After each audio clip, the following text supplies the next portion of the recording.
बिस्मिल्लाहिर्रहमानिर्रहीम, अस्सलाम वालेकुम, गुड इवनिंग एंड नमस्कार टू एवरीवन। मैं हूं फ़खर यूसुफज़ई और आप देख रहे हैं debate with Fakhar. Debate with Fakhar में आज हम बात करेंगे हिंदुस्तान के अंदर कुछ ऐसी चीज़ें हमें नज़र आई है, जिस तरह के कल के दो वाक़यात, एक तो बांग्लादेश में हुआ और एक वाक़या जो था वो दिल्ली में, जहाँ पे फार्मर्स प्रोटेस्ट चल रहा था, वहाँ उस एरिया में गालिबन Ghaziabad, if I am not wrong.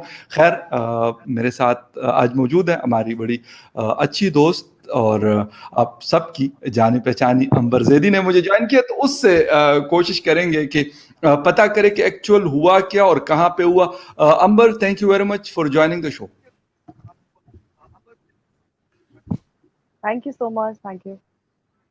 अच्छा अंबर, हमें मतलब बड़ी एक अजीब किस्म की चीज़ नज़र आई कल।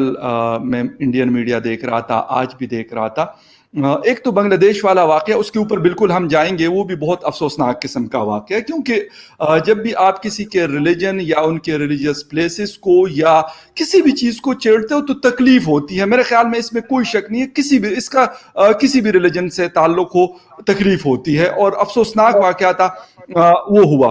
लेकिन जो कल का वाक़या था हिंदुस्तान के अंदर, जो सिख कम्युनिटी के बीच में आया, सबसे पहले तो व्यूवर्स को आप थोड़ा सा अगर उस पे हमें अपडेट कर लें, तो उसके बाद फिर बांग्लादेश वाली पे बात कर लेंगे। जी, देखिए, गाज़ियाबाद अलग है जो एनसीआर में आता है। गाज़ीपुर एक दिल्ली शहर के अंदर एक जगह है जहाँ पर गाज़ीपुर बॉर्डर, जहाँ पर पिछले कई महीनों से किसानों का आंदोलन यानी कि फार्मर्स प्रोटेस्ट चल रहा है। उसी साइड पर परसों रात की ये घटना है, ये वाक़या है जहाँ पर एक लखा सिंह, एक दलित मज़दूर जो कि खुद पंजाब से आते हैं और वो खुद सिख धर्म से ताल्लुक़ रखते हैं। कथित तौर पे कहा ये जा रहा है कि उन्होंने जो गुरु ग्रंथ साहिब होता है उसको उठाकर भागने की कोशिश की।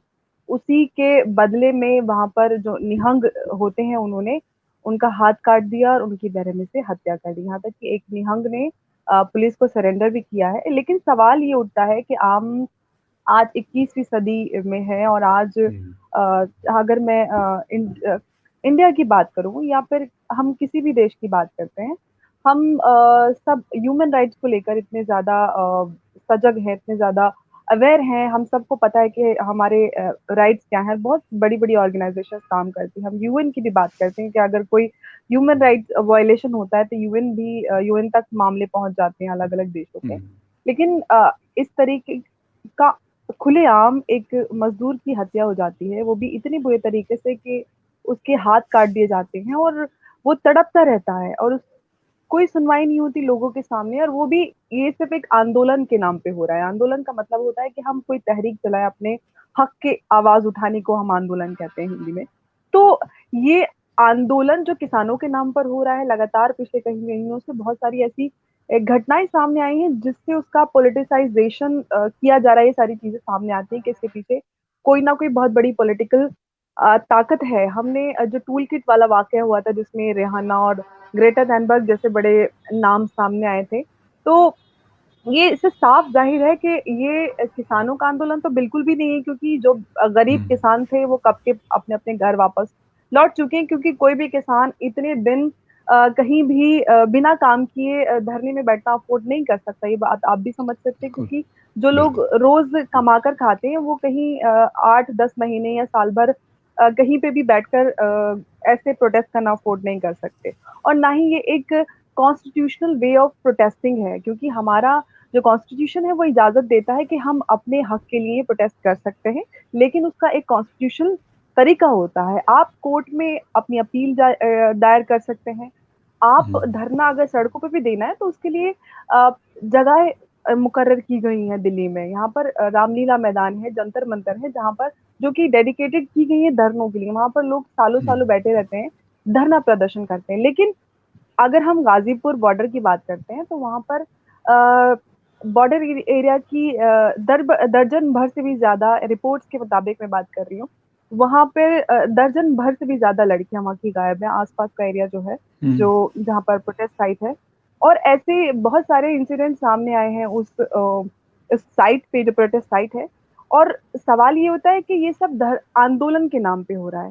क्या हम इस तरीके के जो राजनीतिक आंदोलन हो रहा है इसको हम किसानों का आंदोलन नाम दे सकते हैं?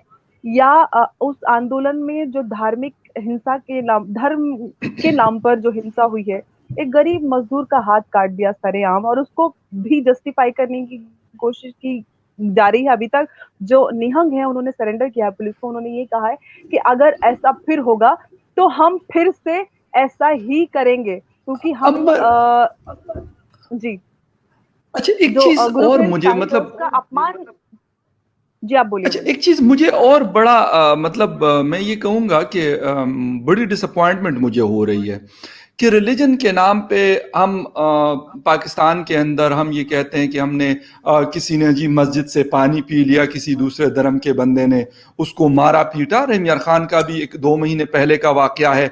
इस जी, तरह की बिल्कुल चीजें, बिल्कुल। अच्छा झूठे इल्जामात लगाए जाते हैं। मेरे अपने इलाके में आज से 2-3 माह पहले एक छोटा बच्चा था, गालिबन 14-15 साल का, उसके ऊपर कहा गया कि इसने पता नहीं कुरान पाक को शायद पाड़ के और कहीं फेंका, आई डोंट नो। लेकिन खैर वो, क्योंकि उनके कुछ रिश्तेदार हमारी तरफ भी वहां करीब रहते थे, तो उन्होंने मुझे बताया कि हाँ यार ऐसा, और बड़ी मुश्किल से उस बच्चे की जान बचाई गई।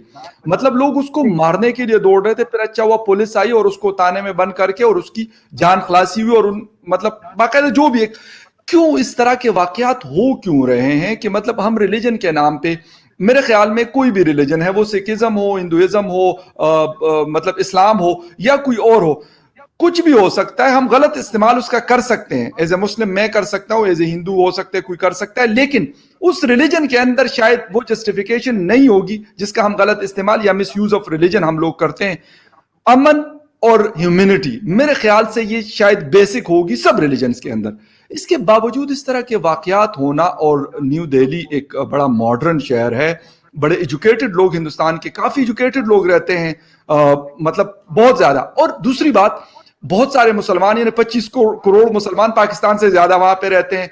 इसके अलावा और मतलब रिलीजन को मानने वाले बहुत, तो एक बड़ी, मतलब मैं कहूंगा कि बहुत बड़ी सोसाइटी है मिक्स लोगों की। उधर ये वाली हुँ। चीज होना मेरे ख्याल में काफी ज्यादा अफसोसनाक है।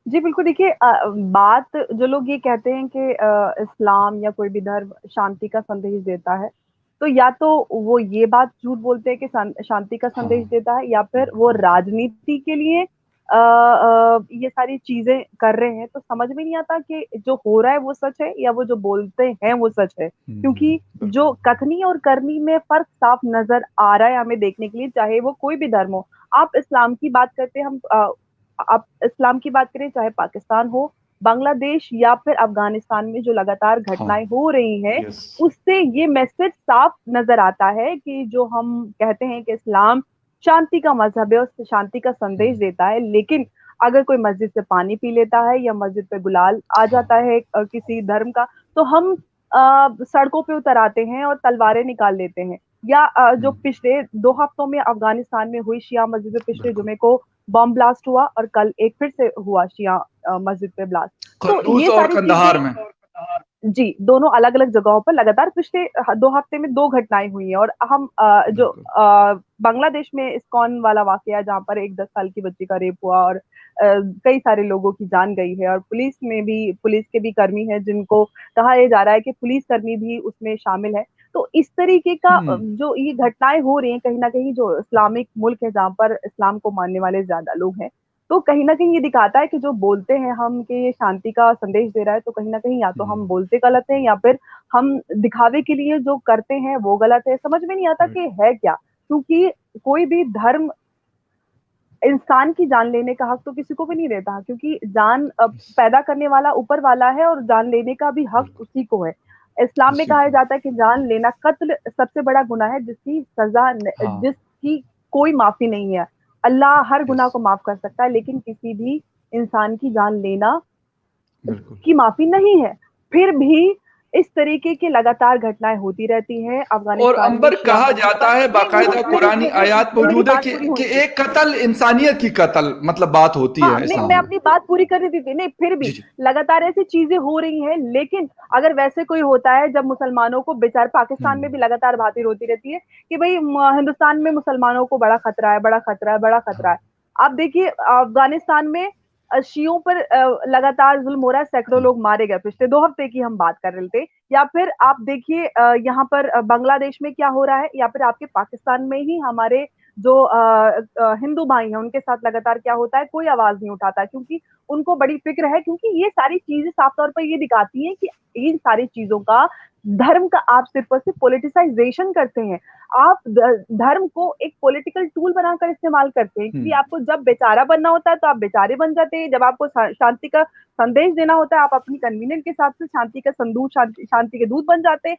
तो ये सारी चीजें साफ दिखाती हैं कि ये राजनीति है, इसके अलावा कुछ भी नहीं है, क्योंकि जो धर्म शांति का संदेश देता है वो ये नहीं अलाउ कर सकता कि आप एक मासूम की जान सिर्फ इसलिए ले लीजिए क्योंकि उसने मजे से पानी पी लिया, या उसने मस्जिद पे गुलाल छिड़क दिया, या फिर किसी ने आपके मजहब पे कुछ कह दिया। हमारा मजहब वो है, या कोई भी मजहब वो है, कि किसी भी इंसान के उंगली उठाने से कोई भी धर्म छोटा नहीं हो जाता है। धर्म बहुत बड़ा होता है किसी के भी कुछ कहने या बोलने से, क्योंकि वो तो खुद को साबित कर चुका होता है। धर्म इंसानों के लिए बना होता है, धर्म एक जिंदगी जीने का एक तरीका होता है, चाहे वो इस्लाम हो, चाहे सिखिज्म हो, चाहे हिंदुइज्म हो, या फिर कोई और धर्म हो।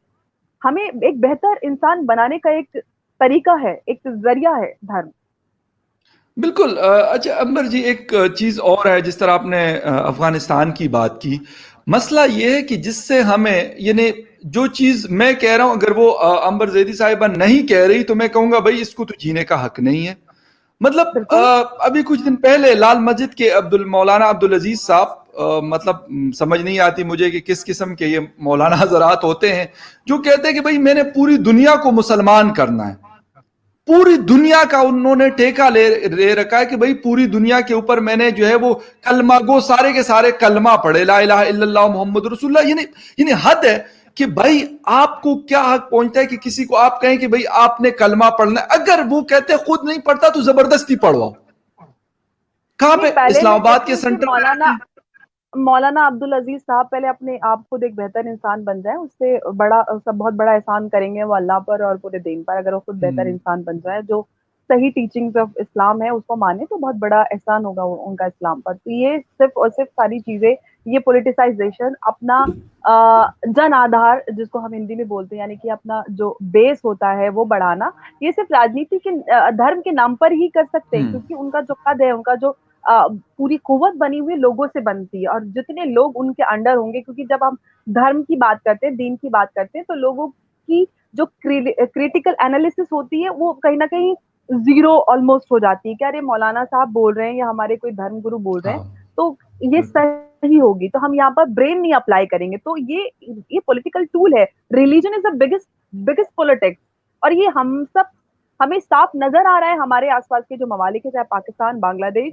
या फिर आप किसी भी अफगानिस्तान की बात करें, या फिर किसी भी और दूसरे मुल्क की बात करें, धर्म के नाम पर राजनीति होती है। हर धर्म को, खासकर इस्लाम की मैं बात कर रही हूँ, उसको पूरी तरीके से एक राजनीतिक तंत्र, एक राजनीतिक टूल बना दिया गया है, जो कि मुझे लगता है अब हर मुसलमान को सामने आना चाहिए। जो इन सारी चीजों को, जो चीजें गलत इस्लाम के नाम पर हो रही हैं, अफगानिस्तान में आए दिन मासूमों की जान जाती है, पाकिस्तान में जाती है, पाकिस्तान में भी यही हाल होता है शियों का, या फिर और जो मुसलमान फिरकों से लोग आते हैं, या अब आप बांग्लादेश में बात करें, उस पर कोई मुसलमान आवाज नहीं उठाता, ना ही किसी मुसलमान को दर्द होता है। चाइना में उग्र मुसलमानों के साथ जुल्म होता है, पाकिस्तान में किसी को कोई टेंशन नहीं होती, लेकिन हिंदुस्तान में जो मुसलमान बहुत खुश और खुर्रम रह रहे हैं, उनको फिक्र होती है, क्योंकि वो राजनीति है। अगर आप सही में इस्लाम को फॉलो करते, इस्लाम के मानने वाले होते, तो जहां जहां जुल्म हो रहा है वहां आप आवाज उठाते हैं, आप अफगानियों के लिए आवाज उठाते हैं, लेकिन वो सारी चीजें पाकिस्तान के ही चलते हो रही हैं, चाहे वो बांग्लादेश में हो, चाहे वो हो अफगानिस्तान में। क्योंकि ये जो हुआ है बांग्लादेश में, वहां पर शेख हसीना के खिलाफ भी आवाजें उठी थी कि वो न्यू दिल्ली से, यानी कि हिंदुस्तान से काफी क्लोज है। तो ये सारी चीजें राजनीति की चलते हो रही है, इससे धर्म का कोई लेना देना नहीं है। आप इस्लाम जी। अच्छा अंबर, एक चीज और मुझे ये वाली समझ नहीं आती कि ये खतरे वाली कहानी हमें सुनाई जाती है। फोर्स कन्वर्जन का बिल था, उसके ऊपर बात हो रही थी, तो हमारे रिलीजियस अफेयर्स के मिनिस्टर पीर नूरुल हक कादरी साहब बड़े आलिम फाजिल आदमी हैं, और मुझे नहीं समझ आती कि वो उस दिन 2 दिन पहले टीवी पे, नेशनल टीवी पे कह रहे थे कि भाई इससे लोग नाखुश होंगे, हमारे ऊपर बड़ा प्रेशर था तो इसलिए हमने इस बिल को ही एक्सक्लूड करा दिया। आई डोंट नो दैट कि भाई आप, और कहते कि इससे खतरा होगा। मुझे नहीं समझ आती कि ये खतरे वाली कहानियां मतलब मैं शायद मेरे बाप दादा के जमाने में भी रही होंगी, मैं छोटा था, मतलब इस एज पे पहुंचा हूं, मतलब मिड एज पे पहुंचा हूं, मैं यही कहूंगा। इसके बावजूद यही कहानी हमें सुनाई जाती है, मुल्क की सालिमियत को खतरा, ईमान को खतरा और इस्लाम को खतरा। ये तीन कहानियां शायद, मुझे नहीं पता हिंदुस्तान में आप लोगों को सुनाई जाती है नहीं सुनाई जाती, आई डोंट नो दैट, लेकिन हमें तो सुनाई जाती है। देखिए, पाकिस्तान में तो खुले तौर से ये सारी चीजें सिर्फ इस्लाम और दीन के नाम पर ही सारी चीजें, यहाँ तक कि पाकिस्तान को भी, पाकिस्तान में ये बोला जाता है कि हिंदुस्तान हिंद बनेगा पाकिस्तान, तो ये सारे झूठे सपने लोगों को, कौम को बेचकर उनको ब्रेन डेड ज़ॉम्बी बना के उनको अपने हिसाब से चलाया जाता है। तो ये ना झूठे ख्वाब बेचकर आप किसी को अपने मुट्ठी में तभी बंद कर सकते हैं, क्योंकि लोगों को आप वो ख्वाब बेच रहे हैं जो कभी भी पूरे नहीं हो सकते। आप अगर वाकई में आपकी इंटेंशन होगी अपनी कम्युनिटी को या अपनी कंट्री को आगे बढ़ाने की, तो आप सही दिशा में सही तरफ काम करेंगे। अगर आपके देश में माइनॉरिटीज पे जुल्म हो रहा है, तो आप कोई भी जो भी रूलिंग पार्टी है या लीडर्स हैं, उनका हक बनता है, उनकी जिम्मेदारी बनती है कि वो उनके राइट्स को प्रोटेक्ट करें। और ऐसा नहीं है कि कोई एक इंसिडेंट है पिछले कई सालों में, या हम पोस्ट पार्टीशन बात करते हैं, जो भी माइनॉरिटीज के नंबर्स हैं उसमें कितनी तेजी से गिरावट हुई है, कितने सारे लोग इधर उधर माइग्रेट कर गए हैं, बहुत सारे लोगों का, ज्यादातर लोगों का फोर्सफुल कन्वर्जन हुआ है। उसके बावजूद भी अगर एंटी कन्वर्जन बिल को एक्सक्लूड किया जाता है, तो ये बहुत बड़ा धब्बा है। जो लोग हिंदुस्तान में रह रहे मुसलमानों की खैर आफत के लिए, आफियत के लिए बड़े ही फिक्रमंद नजर आते हैं, उनको अपने मुल्क में रह रहे हिंदू या फिर सिख या फिर क्रिश्चियन नजर नहीं आते। जिन जहां पर छोटी बच्चियों को, नाबालिग बच्चियों को उठाकर रेप कर कर जबरदस्ती उनका निकाह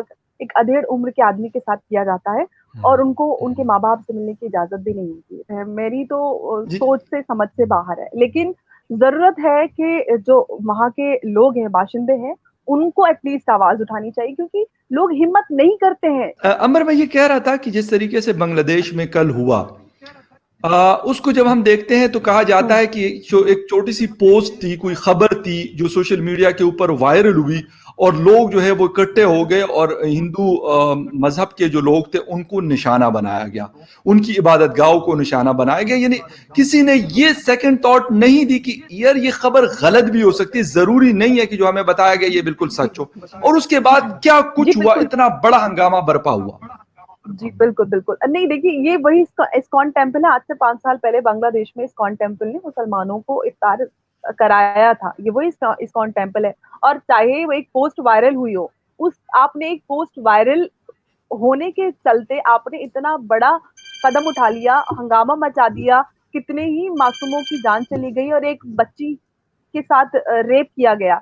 और ये सारी चीजें आप धर्म के नाम पर करते हैं, इसको कहाँ तक जायज ठहराते हैं? मैं तो इसको पूरी तरीके से एहसान फरामोशी बोलती हूँ कि एक धर्म आपको खुले दिल से आपका इस्तकबाल करता है, एहतराम करता है, आपके धर्म का का एहतराम करता है, आपको इफ्तार कराता है, आपके जो भी हमारा रमजान में हम रोजे रखते हैं, क्योंकि हमें इज्जत देता है, अपने घर पे इफ्तार कराता है, तो हमें उसका एहसानमंद होना चाहिए कि वो हमारी और हमारे दीन की इज्जत कर रहा है। और हम उसके बदले क्या कर रहे हैं कि एक वायरल झूठी पोस्ट के चलते आप एक मासूम बच्ची की का रेप करते हैं, वो भी सिर्फ धर्म के नाम पर। ये जो कुछ भी हुआ वो धर्म के नाम पर ही हुआ है ना। आप धर्म के नाम पर अपने अंदर का जो अपराध है, आपराधिक मानसिकता है, उसको आप सारे सिर्फ और सिर्फ धर्म के नाम पर करते हैं और जायज ठहराते हैं। क्योंकि मैंने जैसे कि कहा कि धर्म के नाम पर लोगों को ब्रेन डेड बनाकर उनसे सारी चीजें करवाते हैं। चाहे जब हम ट्रिपल तलाक हलाला की बात करते तो बहुत सारे ऐसे लोग सामने आए जो हलाला एक्सपर्ट बनकर लोगों के हलाला करवाते हैं और पैसे भी कमाते हैं। तो ये सारी चीजें जो कि दीन में बिल्कुल जायज नहीं है, लेकिन लोग करते हैं और अपने फायदे के लिए उन चीजों को जायज ठहरा देते हैं। तो कहीं ना कहीं सवाल ये उठता है कि आप दिखावा कर रहे हैं, दीन का खिलवाड़ आप कन्वीनियंस के हिसाब से कर लेते हैं। जब हाँ हमारी कन्वीनियंस होती है तो हम बड़े सच्चे मुसलमान बन जाते हैं, और जहां पर हमें लगता है कि अरे चलो ठीक है हम कर लेते हैं, पैसे भी आ रहे हैं, मजे भी आ रहे हैं, तो चलो ठीक है कर लेते हैं, जायज है, इस्लाम कह रहा है। तो ये सारी चीजें या तो हम मजहब को सही तरीके से मान लें, या फिर ये मान लें कि हाँ इस्लाम हमारा एक राजनीतिक तंत्र बन चुका है, ये पॉलिटिकल वर्जन ऑफ इस्लाम है।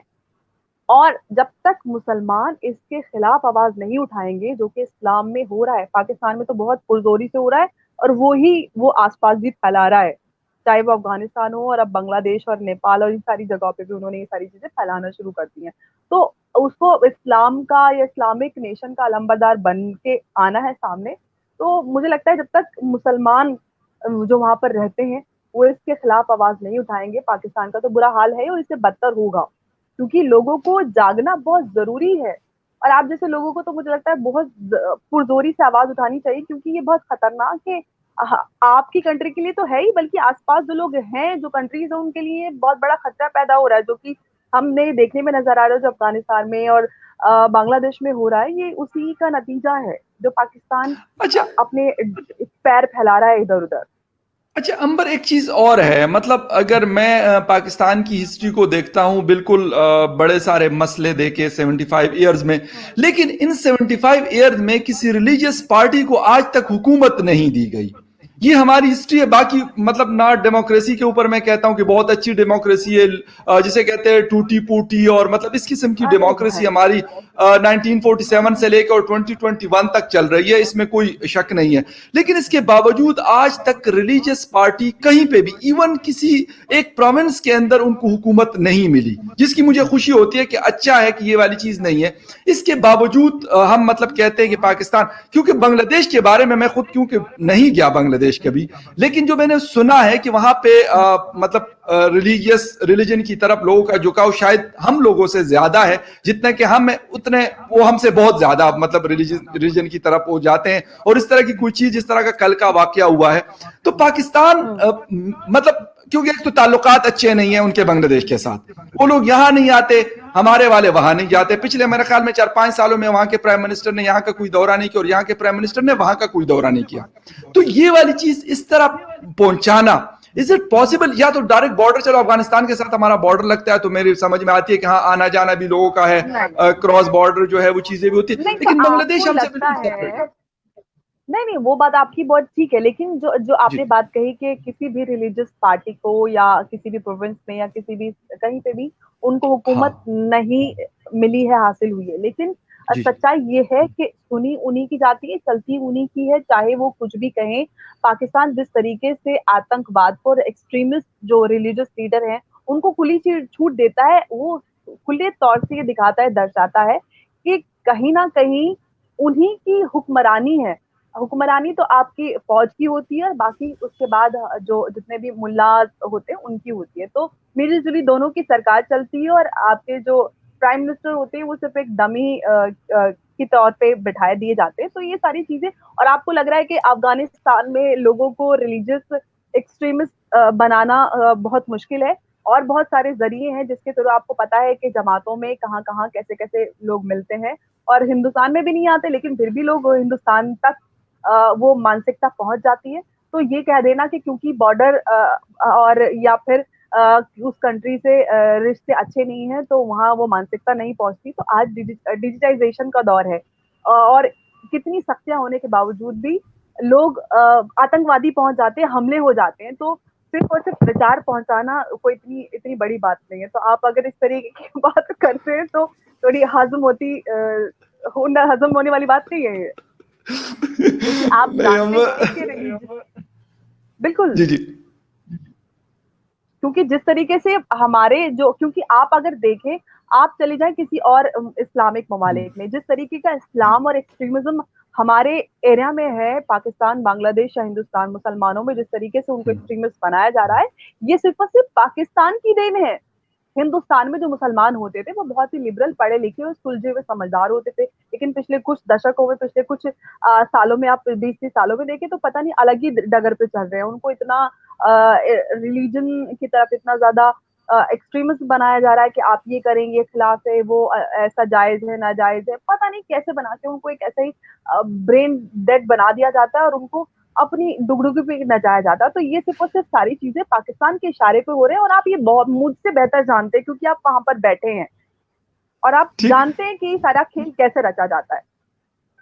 नहीं, मैं तो ये कहता हूं कि जो मजहब के व्यापारी हैं, ये मतलब ये अपना माल बेचने के लिए बड़े, इसमें कोई शक नहीं है, पहुंचते हैं हर जगह।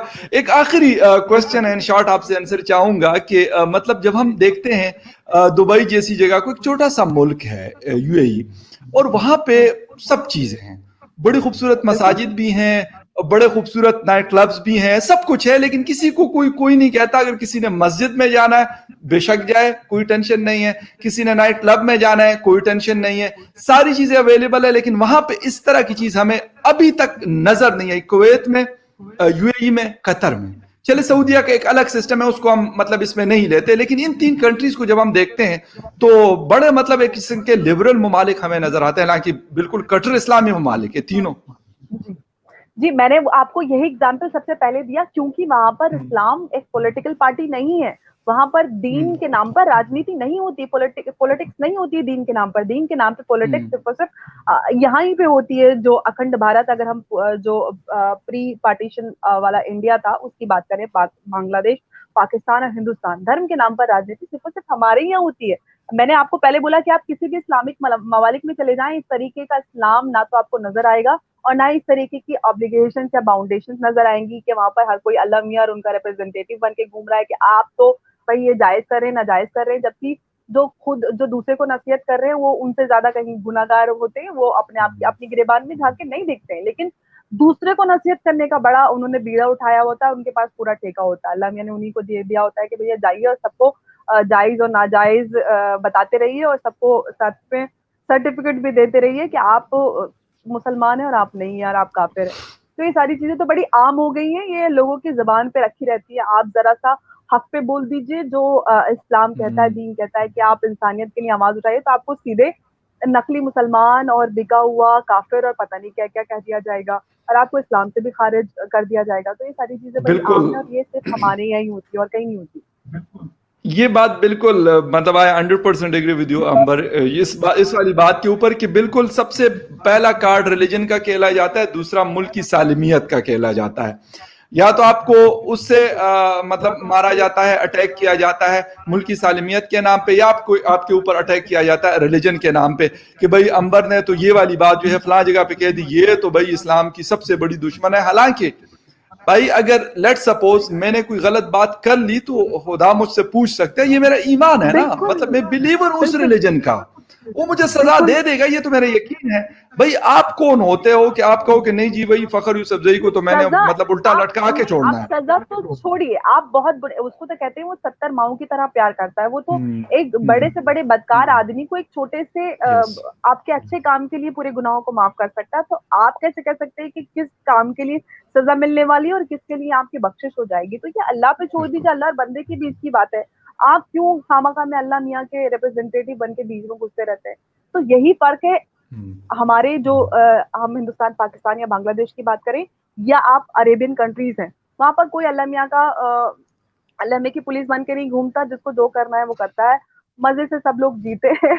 और जिसको आपको नमाज पढ़नी, नमाज पढ़िए, आपको काम करना है, 4 शादियां करनी है, वहां पे 4 शादियां भी होती है। लेकिन जिस तरीके से यहाँ पर 4 शादियां होती हैं, ऐसा नहीं होता है कि एक बीवी को छोड़ के दूसरी इससे शादी कर ली। 4 शादियां होती हैं, हर बीवी के लिए घर होता है, हर बीवी की जरूरतों का ख्याल रखा जाता है।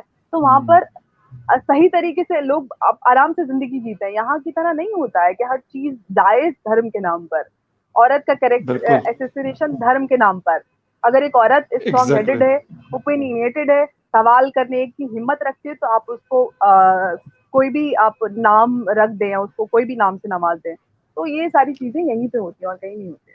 बिल्कुल अंबर, ये आखिरी वाली बात जो आप कह रही हैं कि मतलब हम कभी नहीं चाहते कि कोई कोई फीमेल जो है वो बड़ी स्ट्रांग हो जाए। जब वो स्ट्रांग होती है तो हम कहते हैं कि इसके पर काट लो, अगर ये स्ट्रांग हो गई तो ये तो यार फिर मतलब सवाल भी पूछेगी मुझसे और मतलब सारी चीजें होगी, बराबरी में मेरी आ जाएगी। ये वाली बिल्कुल बात बिल्कुल सही है कि पता नहीं हम सोसाइटी को इस तरीके से क्यों बनाना चाहते हैं कि हम एम्पावर नहीं करते या नहीं चाहते कि कोई फीमेल जो है वो एम्पावर्ड हो। हालांकि अगर होगी तो उससे मैं कहता हूं मेरी जात को फायदा ना हो, लेकिन ओवरऑल सोसाइटी को बहुत बड़ा बिल्कुल फायदा हो सकता है कि मैं सोसाइटी मतलब को ये मेरी आपकी, सोच हो सकती है। नहीं नहीं, कहते हैं कि एक पढ़ी लिखी औरत आपकी 7 नस्लों को सुधार देती है। अगर बिल्कुल, एक आप एक एब्सोल्युटली, अनपढ़ जाहिल औरत लाते तो आपकी पूरी 7 नस्लें बिगड़ जाती हैं, और उनको सुधारते सुधारते एग्जैक्टली, आपको 7 नस्लें लग जाती हैं। तो ये फर्क होता है। आप अपनी झूठी अना के लिए एक पढ़ी लिखी समझदार लड़की को अपने सामने बर्दाश्त नहीं कर पाते। आप समझदार होंगे, आप में उतनी कुव्वत होगी कि आप एक समझदार लड़की यस, को फेस कर सकें। तो बिल्कुल आप उसको फेस करेंगे और उसका जो हक है जायज़ यस। वो देंगे। बिल्कुल अंबर बिल्कुल सही कहा आपने कि हम अगर इस चीज़ के ऊपर हम अपनी अनाव को और अपनी जिसे कहते हैं ना झूठी ईगोज़ और इन चीज़ों को ख़त्म कर दें कि यार अगर कोई मेरी बहन है या मेरी फैमिली के मेंबर बीवी या बहन या कोई भी कज़न है, अगर वो एम्पावर होती है तो मेरे ख़्याल में वो हम पूरी सोसाइटी के लिए शायद पूरे ख़ानदान के लिए बड़ी ज़बरदस्त चीज़ होगी कि अगर वो पढ़ी-लिखी होगी, अगर उसको समझ-बूझ होगी इन चीज़ों की तो वो वाक़ई अंबर ने कह दिया कि वो 7 नस्लों को बनाती है। तो मेरे ख्याल में ये बड़ी इंपॉर्टेंट है और रिलीजन को एज ए पर्सनल टूल के तौर पे इस्तेमाल करना छोड़ना पड़ेगा हमें एज ए मुस्लिम हो या किसी भी रिलीजन से हमारा ताल्लुक हो